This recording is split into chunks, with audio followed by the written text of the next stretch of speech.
It is a magnificent building. Again, if you have time, it's worth a visit. It's free to enter. And you have all the usual, you know, you have Rembrandt, Van Gogh, Cézanne, Caravaggio, Jack B. Yeats, and the building itself inside is amazing. They also have a gorgeous cafe as well. That building there these are all government buildings. You'll see here on the right hand side, that is the Natural History Museum, and Dublin people call it the Dead Zoo. No, say no more. So all along here we have government buildings. Our Taoiseach, which is our leader, Prime Minister. The word Taoiseach comes from a very old Irish word, so it means leader. Their government offices there, and they stretch right back to Kildare Street. Portland stone, as you can see, it's a magnificent building.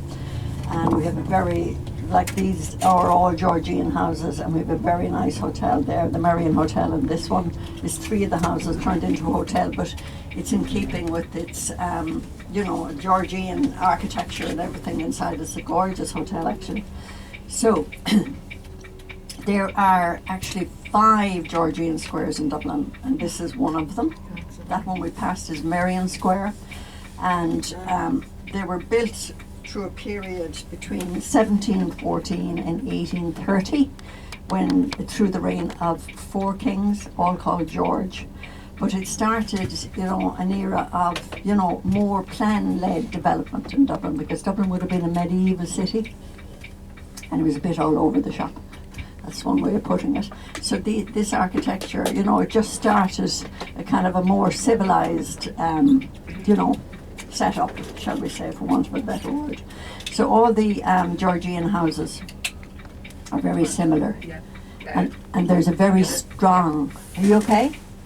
No, sorry. Just pointing something out. Oh no, sorry, no, far ahead. No, we have a Riley. We have a Riley, and I saw the Riley's bar sign, and it spelled the right. The correct spelled the Irish way. All right, Riley. There's an Irish connection. Have you been to Epic? Are you going to Epic? No, only Dublin to that night. All right, okay. You won't be getting to Epic. Anyway, on the glasses now. The sun is nice. So this is the top of Bagot Street here, and this again is a Georgian street. There's a very strong Georgian society in Ireland, particularly so in Dublin, and in Cork and Limerick as well. And the idea is to preserve, you know, these old buildings and just keep them the way they were originally built. You know, you can't, if you bought one of these houses now to live in, you couldn't do anything with it without getting planning permission, particularly with the facade. You know, they have to remain the same. So, you know, that look has to remain. So you'd have to get planning permission, and it would cost you an awful lot of money to buy one in the first place anyway. Stop here. You please, yeah. So all the houses are built in, like they're in squares, and they're around, they'd have a central kind of a garden in the middle, this being one of them. And over the years, you know, the squares, the gardens have been, you know, been open to the public, but this one in particular, this is the only one that's still in private ownership. So anybody that lives here, and there wouldn't be that many people that would have their own homes here, but there might 1 or 2 maybe, or 3 or 4, that kind of an amount. But most of these houses would be occupied by, you know, big companies. You could have a few different companies in one building, and you know, consultants, you know, legal firms, aviation, a couple of aviation companies actually here, and you know, law firms, that sort of thing. And they, again, like the offices still, even though they may break up the building inside, they still have to keep the facade at the front. And this, over here on the right hand side, that's number 46 there. See the ornate door there, the black and white, is meant to be one of the most photographed doors in Dublin.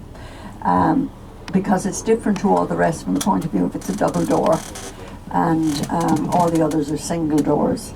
And apparently it's meant to be a double door because King George, one of the kings, came to visit. He was to come out to visit this house, and because he was a very tall and very large man. Do you want to go out and take a photograph? Would you No, like no, I'll that? just shoot. I'll just shoot it through the window. Thank you. He was very tall and he was about 6'4" or 5, and very rotund, shall we say. So he couldn't. They said he couldn't fit in through a single door, so they had to put in 2 doors to accommodate him. But didn't he come? He didn't come after all of that, would you believe? Any royalty that came to Dublin to visit, they'd stay in Dublin Castle. So that was the routine back then. But the Embassy of Peru is in there now. There's a lovely lion there in that front window. Oh my gosh. Yeah, exactly. That would startle you if you weren't paying attention. Exactly, if you were walking down there late at night. So all these, they were all very similar, you know, they have that fan light over the front door. That was just to leave light into the hallway and into the house. And they would have all had a candle, because there's no street lighting back then. So there's an example here on the left-hand side, over the door. So, you know, if you were walking up, you were late at night, dark, it would help you, you know, identify your own home. And also, mode of transport was coach and carriages, so hence the archways. So the coaches and the carriage would go down the back, and they would have fairly substantial back gardens, but no front gardens, as you can see. So the squares then that they were built around, you know, it gave people a garden, you know, the way for just going in around, as opposed to not having a front garden, which would be more normal nowadays. So all this right up here, Leeson Street as well, all Georgian. So we're very proud of that Georgian architecture, because it's a little bit different, and it's great to see it being kept. During when Queen Victoria's husband, the love of her life, died, she wanted all these doors painted black on the Georgian houses, you know, just to commemorate. And of course, Irish people being Irish, and that was coming from England, they could paint them any colour other than black. So there was no black paint on any doors, although you'll see it a fair bit now, it's quite common. So the layout of them would be very similar. In the basement, you know, you'd have the kitchen and the laundry, and you'd have a live-in cook, and then first floor reception rooms. Next floor would be bedrooms. Above would be children's bedrooms, and the very top would be servants, nannies or whatever. But that would be the general layout back then. So like that, as I say, they have to be kept exactly the way they were. So if you were putting in new windows there, if you bought one, you're putting in new windows, you'd have to get planning permission, and it's an expensive and process as well. So you can imagine people would not be inclined to, and they're a very large house as well. They would have all the chimney stacks, every bedroom would have every room and every bedroom would have a fire, an open fire. So hence all the huge amount of chimney stacks. What about fire between the houses? A fire? Did you say fire? Yes, between the houses. I'm not quite sure. If one caught fire, did the whole block catch fire? Yeah, well, it would. Well, I'd imagine, you know, back then, and they wouldn't have any of that. There was solid in between, that was the only thing. Yeah. Yeah. So That the would fire probably didn't prefer, spread. yeah. So that would be a benefit, all right. Here on the left-hand side, this beautiful house here is, are you going to Guinness? No. Well, if you're all familiar with Guinness, I'm sure. Yes. So Yes. that is that was their summer house or townhouse here in Dublin. That amazing house. It's now the Department of Foreign Affairs. But this is one of the largest Georgian squares, and it's called St. Stephen's Green. And it is 17 acres. Really, I walked through it this morning, you know, coming up in gorgeous swans and everything. It's just, I was taking photographs, but it was lovely. And it's a great asset to have right in the centre of the city. Because if you walk down there, you come to the top of Grafton Street, which is a shopping street.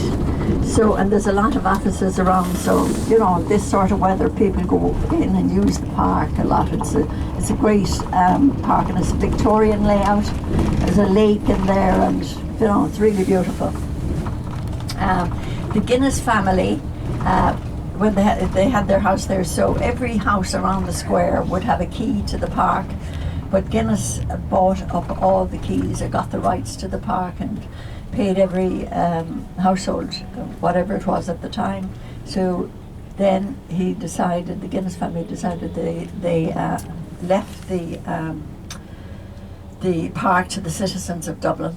And one of the stipulations was, this was in the 1800s now, about 1840, that one of the stipulations was that nothing could be built on it. You know, in other words, only for that it would probably be offices or apartments or whatever now the park would be. So the Guinness family, I have to say, were ahead of their time, and they were great company back then.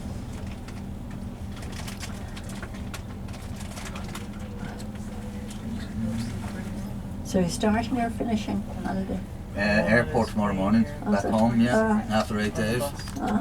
Quick visit. If you get an opportunity. So this is an older part of Dublin here now as well. Not those offices so much, but as you see straight ahead of us there and down a bit further here on the right hand side, there's a lot of what we'd call flats or corporation flats. In other words, they'd be built for people that couldn't afford to buy their own houses. You know, these are quite old now at this stage, but they're in a great location. So we go right and straight on. Yeah, do we go around St. Patrick's? Yeah. Yeah, this way, that way. Yeah, go that way maybe, and then we can go up. This way? Yeah, yeah. Right, okay.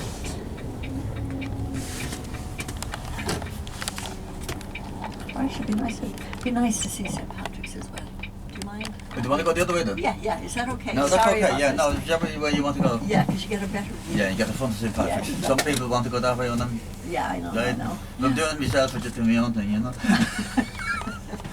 And rightly so. But I would usually go round the front myself. Oh, yeah. A lot of guys want to go up that way. That way and show the park, yeah. Yeah, so. Can we turn up the air just a little bit? We can turn it on actually. Yeah. No stuffy. I forgot to turn it on this morning. Oh, that's a little Oh. chilly. Slap for Bad Philip. I suppose we'll keep you for another Yeah, day. you've got enough brownie points built up. One more day. Yeah. And have you been all around the country, yeah? Yeah, Yes. Good?